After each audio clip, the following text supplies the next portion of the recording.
ready to step up your Terraria game and unlock a world of customization. Today, we're crafting the essential loom. First, you'll need some basic materials. Head out into your world and gather at least 12 wood. Any type of wood will do, so chop down those trees.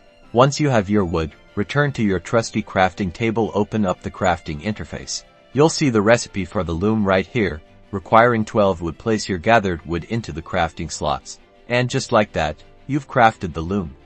This handy station is your gateway to creating all sorts of useful and decorative items. Take your new loom and place it down anywhere you like. It's perfect for decorating your base or setting up a crafting hub. Now, let's see what you can make. Interact with your loom to open its crafting menu. From essential textiles like silk to an array of colorful banners that showcase your world's progress, the loom opens up a whole new dimension of crafting. So go forth, gather your resources, and start personalizing your Terraria adventure with your brand new loom.